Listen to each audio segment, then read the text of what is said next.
अस्सलाम वालेकुम।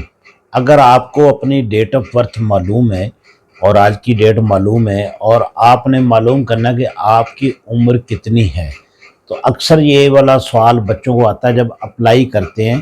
किसी भी फील्ड में अप्लाई करें तो वो लिखा होता है कि फ़लाँ डेट तक आपकी उम्र कितनी है, कितने साल, कितने महीने और कितने दिन। तो वहाँ पर बच्चे जो होते हैं वो गूगल ढूंढ रहे होते हैं, एआई से पूछ रहे होते हैं या फिर मोबाइल से कर रहे होते हैं, कोशिश करते हैं लेकिन उनसे गलत हो जाता है। तो चलते हैं डेट ऑफ बर्थ से आपकी एज मालूम करना बिल्कुल परफेक्ट तरीके से। चलते हैं बोर्ड की जानिब। ये पहली मैंने डेट ऑफ बर्थ लिखी है 10 मार्च 2006 और आज हमारे पास डेट है 14 अप्रैल 2026। तो इसको कैसे, इसमें से इसकी एज कैसे कैलकुलेट करेंगे? तो सबसे पहले आपने क्या करना है कि ये जो 2026 जो आज का दिन है उसको आपने ऊपर लिखना आपने इस तरह, यहाँ पर डे लिखेंगे, यहाँ पे मंथ लिखेंगे और यहाँ पर ईयर लिखेंगे। तो आपने क्या करना, डेज यानी इसको ऊपर लिखना है। आज वाली डेट को 14 अप्रैल है और यानी कि मंथ कौन सा हो गया, 4 हो गया और साल है 2026। ठीक है। आपने अब क्या करना है कि इसी तरीके से ऊपर वाले जो है वो नीचे इसके लिख देने हैं। तो 2006 था साल और इसका महीना जो था 3 था मार्च और इसके दिन जो थे वो 10 थे। ये है बिल्कुल सीधा सीधा, ये आप कर लेंगे। नीचे मैंने लिखा है जिसमें ऊपर बड़ा आ जाएगा, नीचे ऊपर छोटा आ जाएगा, नीचे बड़ा आ जाएगा, फिर वहाँ बच्चा कंफ्यूज होता है। तो इसको करेंगे तो 14 में से 10 जाएंगे तो 4 आ जाएंगे, 4 में से 3 आएगा 1 आ जाएगा, 26 में से 6 निकालेंगे तो 20 आ जाएगा। तो इस बंदे की जो एज बनती है वो 20 साल 1 महीना और 4 दिन बनती है आज तक।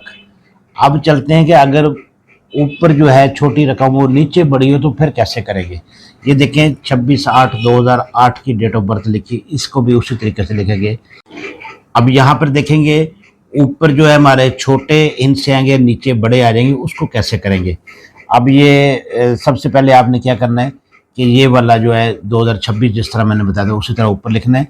तो हमारे पास जो है ये है जी 14 अप्रैल है यानी चौथा महीना है और 2026 है। ठीक है, इसको ऐसे लिख लें और नीचे इसके ये वाला लिखे 2008 लिख लें जी, 2008 और महीना जो है 8वां है, 26 अगस्त लिखा हुआ है तो 8 यहाँ पर लिखें और फिर यहाँ पर दिन लिखें 26। अब ये वाली बात जो है ना, ये अक्सर बच्चे इसमें कंफ्यूज रहते हैं। अब बच्चे क्या करते हैं, यहाँ से एक कैरी करेंगे तो 14 है तो 15 बन जाएगा, तो ये तो फिर नीचे फिर भी 26 है। तो अब क्या करना है, एक है, ये चौथा महीना है, अप्रैल का महीना है, एक महीना हमने लिया है तो ये 14 दिन हमारे पास खड़े। एक महीना लेंगे तो वो 30 दिन होंगे क्योंकि यहाँ पर दिन है, यहाँ पर दिन है। तो महीना जो है एक इसमें कैरी करके 15 नहीं बनेगा, ये बन जाएगा 30 और 14 44। इन दोनों को जमा करेंगे 44 है, 44 है, इसमें से 26 निकालना है। तो यहाँ पे 4 में से यानी इसके ऊपर अगर आप 44 यहाँ पर लिख देंगे तो ये बहुत आसान रहेगा। तो 14 में से 6 गए 8 आ गए, यहाँ पर 3 रह गया, 3 में से 2 आया 1 आ गया। अब यहाँ पर गौर करना आपने, एक आपने कैरी कर लिया था, एक इसमें से माइनस हो जाएगा तो ये हमारे पास 3 रह जाएगा, यहाँ पर 3 रह जाएगा, यही गलती करते हैं। अब यहाँ पर फिर मसला आ जाएगा, ऊपर 3 है नीचे 8 है, एक कैरी करेंगे 4 हो जाएगा, इसलिए यहाँ पर 1 का मतलब होगा, इसमें से -1 करेंगे तो 1 का मतलब ये होगा कि यहाँ पर हमारे पास 12 महीने आएंगे। ये महीने हैं, ये महीने हैं। तो 12 जब डालेंगे, इसमें 3 महीने हमारे पास ऑलरेडी पड़े थे, 12 यानी 1 कैरी किया बेसिकली और ये महीनों में चेंज करेंगे तो ये साल था ना, तो 12 और 3 15, 15 में से 8 निकालेंगे तो यहाँ पर हमारे पास 7 आ जाएगा। यहाँ पर देखेंगे 2026 था तो ये 2025 रह जाएगा, 2025। इसमें आपने 25 में से 8 निकालना है तो 15 में से 8 जाएगा 7 आ जाएगा और यहाँ पर आपके पास आ जाएगा 1 का 1। तो ये इसकी उम्र इस तरह बनेगी 17 साल 7 महीने और 18 दिन आज के दिन तक। तो ये तरीका होता है डेट ऑफ बर्थ से एज मालूम करने का। बहुत ज़्यादा बच्चे इसमें गलती करते हैं। उम्मीद है समझ आ गई होगी।